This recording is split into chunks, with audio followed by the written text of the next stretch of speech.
नमस्कार, लोकसंदेश न्यूज चॅनलमध्ये आपलं स्वागत आहे। पाहूयात आजची विशेष बातमी।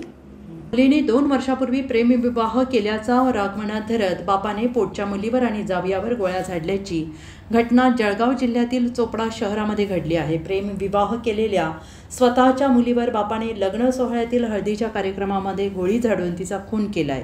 या गोळीबारात जावई गंभीर जखमी झाला। या घटनेनंतर जमावाने केलेल्या मारहाणी सासरा जखमी झालाय। तर ही संतापजनक घटना चोपडा शहरातील डॉक्टर आंबेडकर नगर परिसरात शनिवारी दिनांक 26 रोजी रात्री 10 वाजण्याच्या सुमारास घडली आहे। तृप्ती अविनाश वाघ, वय वर्ष 24 असे मृत विवाहितेचे नाव आहे। तृप्ती हिने 2 वर्षांपूर्वी अविनाश ईश्वर वाघ, वय वर्ष 28 राहणार करवण शिरपूर, सध्या वास्तव्यास असलेले कोथरूड पुणे याच्याशी प्रेमविवाह केला होता।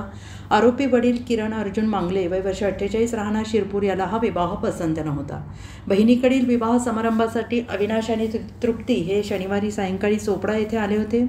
बहिणीच्या हळदीसाठी लेक आणि जावई या ठिकाणी आल्याची माहिती सासऱ्याला मिळाली होती। हळद सुरू असलेल्या ठिकाणी पोहोचून त्यांनी मुलगी तृप्ती वाघ याच्यावर आणि तिचा पती अविनाश वाघ याच्यावर गोळीबार केला। यात मुलगी तृप्ती ठार झाली। जावई अविनाश याला पाठीत आणि हाताला गोळी लागल्याने तो गंभीर जखमी झालाय। दरम्यान हळदीचा कार्यक्रम आटोपल्यानंतर वडील आणि मुलगी समोरासमोर आले।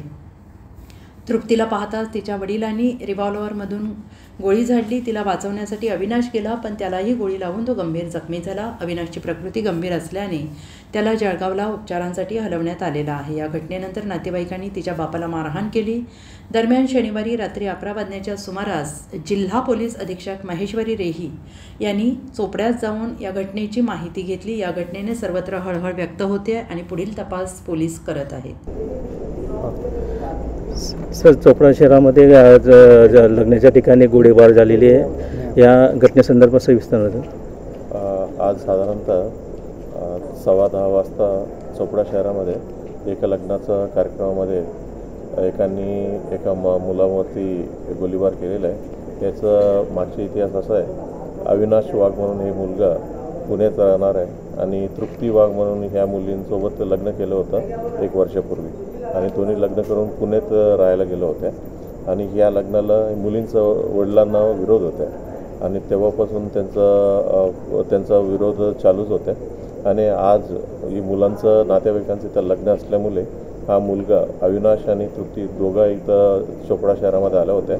याविषयीचं माहिती या मुलींचं वडील किरण मांगलेला माहिती पडल्या होत्या आणि इथं शिरूरला राहणार असल्यामुळे शिरूरचा आणि चोपडाचा साधारणपणे अर्धा-पाऊण तासाचा रस्ता आहे। तो इथं आला आहे आणि डायरेक्टली त्या मुलांवरती आणि मुलींवरती फायर केलेले होते आणि फायर केले की ते मुली स्पॉटवरच डेथ झाला, मुलांना जखमी झालेला आहे आणि जे आरोपी आहे किरण मंगले त्यालाही देखील म्हणजे ते पब्लिकने पकडून मारहाण केलं होतं आणि किरण मंगले हा रिटायर्ड PSI म्हणून माहिती पडत आहेत। CRPFमधून रिटायर झालेला आहे आणि त्यांच्याकडे एक लायसन्स वेपन आहे। ते लायसन्स वेपनमधूनच त्यांनी फायर केला अशा प्रथमदर्शी माहिती पडत आहेत। आणखीन इन्व्हेस्टिगेशन करते आणि काय डिटेल असेल तर आपल्याला सांगण्यात येईल। सर, त्यांच्यासोबत अजून कोणी होतं का आणि त्यांना काही ताब्यात घेण्यात आलेलं आहे?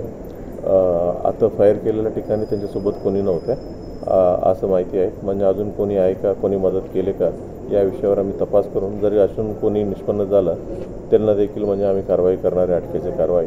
आता सध्या FIRचं दाखल करण्याची प्रक्रिया चालू आहे, स्पॉट पंचनामा आणि इतर गोष्टी चालू आहे। सर, एकूण